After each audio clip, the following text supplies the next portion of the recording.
La Veranima e lui, obbedendo al suo carattere introverso, opera dietro le quinte, non guadagna mai o quasi il centro della scena, così come è successo anche ieri sera in occasione della prima assemblea provinciale del Patto per il Territorio, radunata per il brindisi natalizio. Ma Riccardo Gallo, consigliere provinciale, è un politico atipico che sa il fatto suo. Guardate, in poco meno di 2 anni di lavoro cosa è riuscito a produrre. Una sala piena, adesioni provenienti da settori della destra, della sinistra e del centro, ma anche dall'associazionismo, dal volontariato, dalle imprese. E per restare alla politica, guardate che si è fatto vedere in sala ieri sera, un bacino elettorale appetibile, avranno pensato sia Pippo Scalia, deputato nazionale, che il coordinatore nazionale del Popolo della Libertà Angelino Alfano. Entrambi sono intervenuti elogiando il Patto per il Territorio, un vero capolavoro, l'idea di Gallo e compagni di mettere su un soggetto sganciato dai partiti in crisi, incapaci di fare da collante tra chi governa e la gente. Un movimento per il territorio, allora un movimento al servizio del territorio.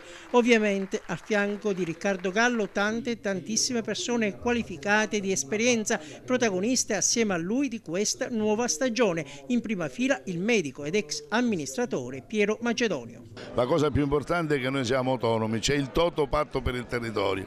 Noi non andiamo in nessuna parte, siamo territorio, restiamo territorio. Ai partiti questo impegno. Noi valuteremo, poi si vedrà. Ecco, il primo banco di prova sarà a maggio, in primavera, con le elezioni comunali. Ecco, ad Agrigento il Patto per il Territorio che ruolo vorrà recitare e in quale posizione dovrà collocarsi? Noi vedremo cosa ci offre il territorio. Fino ad ora ci offre un sindaco che noi riteniamo che abbia lavorato bene e quindi se non ci sono altre novità, se nel percorso non accadono delle cose imprevedibili, noi per adesso siamo orientati alla riconferma di Zambuto. Il Patto per il Territorio conta ormai tra le sue fila numerosi amministratori comunali. Ad Agrigento, ad esempio, è presente con gli assessori Lino e Gramaglia, ma si freggia anche di un nutrito plotone al Consiglio provinciale. Il capogruppo è Matteo Ruvolo. Il Patto del Territorio si è connotato durante quest'ultimo anno e mezzo per la vicinanza alla gente, per la vicinanza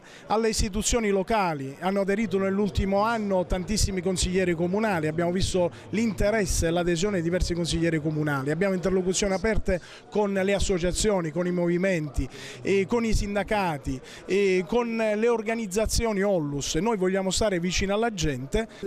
E al Patto per il Territorio ha aderito anche il sindaco di Raffadali, Silvio Cuffaro, che ha lasciato il PID. Io sono sempre uno che ha diverse amicizie all'interno del PID, anche all'interno di altri partiti, però vuole sposare un progetto del Patto per il Territorio perché crede che i problemi del territorio vanno affrontati a prescindere dalla propria appartenenza a un partito, ma vanno affrontati per quelle che sono e bisogna innanzitutto stare in mezzo alla gente e spiegare alla gente quali sono i programmi e le prospettive.